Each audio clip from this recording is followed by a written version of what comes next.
Masaya tayo dahil na-approve na tayo sa Discartec, RCBC Discartec. Ang tanong, kapag na-approve na ba or na-verify na ang iyong account, makakapag-avail na ba tayo sa SSS Loan Lite or sa SSS Microloan? Panoorin ang video na to para makita hanggang sa dulo kung ano ang sasabihin sa atin ni RCBC Discartec. So, ayan nga po, na-approve na nga po at na-verify na ang aking account pagkatapos ng 5 days. So, 5 days pa po bago na-verify kasi Sabado at Linggo hindi siya counted. So ngayon, dahil verified na tayo, so login ulit tayo sa ating Discartec. This is it. This is your Discartec score. So experience more perks at exclusive offerings sa Discartec score. Mas mataas na Discartec, mas mataas na score, mas swak na Discartec experience for you. Click natin ang activate na this. At ito yung makikita natin. So yung Discartec score natin, 406 pa lang. Kailangan ma-achieve natin ang higher score.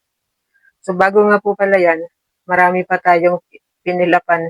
Nag-fill up pa tayo ng mga employment details natin. So yung type of employment, kung ikaw ay employed, government ID at saka work information. So pipiliin mo lang kung ano yung. At naglagay pa tayo ng ating government ID. So depende kung ano yung pipiliin mo, GSIS, SSS, or TIN. Basta ilagay mo dito sa ikalawang box. Sa box sa ibaba yung number mo. Number ng iyong SSS or GSIS or TIN. Kung ano yung pipiliin mo. Tapos, ayun na nga, pagkatapos natin i-fill up lahat ng to, yun na nga yung nakita natin kanina na kailangan pa pala nating pataasin ang ating score para makapag-loan po tayo sa SSS Loan Lite or yung SSS Microloan. So para po itong GCash, no? Na kailangan natin pataasin ang ating G-score bago tayo. Excuse me. At depende din sa score mo kung first time mo pang maka-unlock ng loan. So, syempre, mababang offer pa yan hanggang sa magiging mataas na offer na. At syempre, kailangan achieve mo din yung mga basic requirements ng SSS katulad ng kailangan na meron kang 12 months na contribution.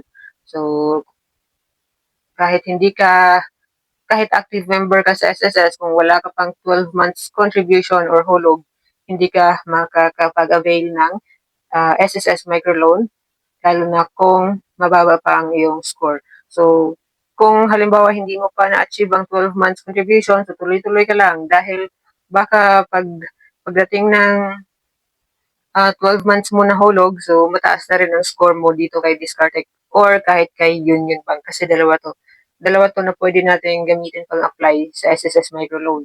So, pero, yung kay Union Bank, same pa din, syempre, parehas lang yan sila.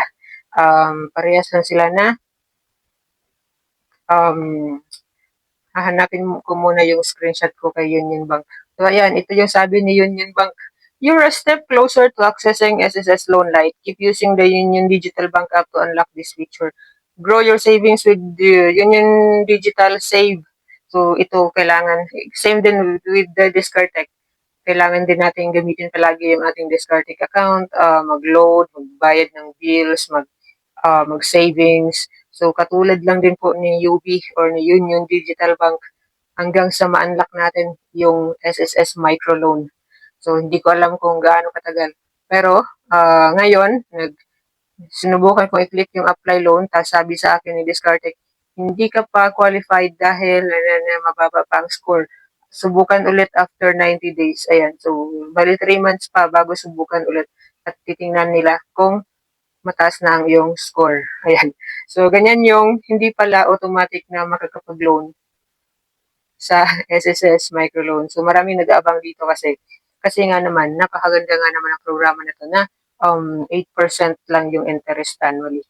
So, ayan, that's all for this video, guys. Sana yung mga naghihintay na ma-verify, ayan, alam nyo na ha, alam nyo na. Pero, napaka-importante pa din na ma-verify tayo para, syempre, maumpisahan natin pataasin ng ating G-score. Kasi sobrang ganda ng programa na to, pamalit natin sa mga ula, yung mga online lending apps na sobrang grabe ang taas ng mga interest. So, dito na tayo. Pagsikapan natin to na mapataas natin ang ating G-score dito. So, ayan. Thank you for watching this video.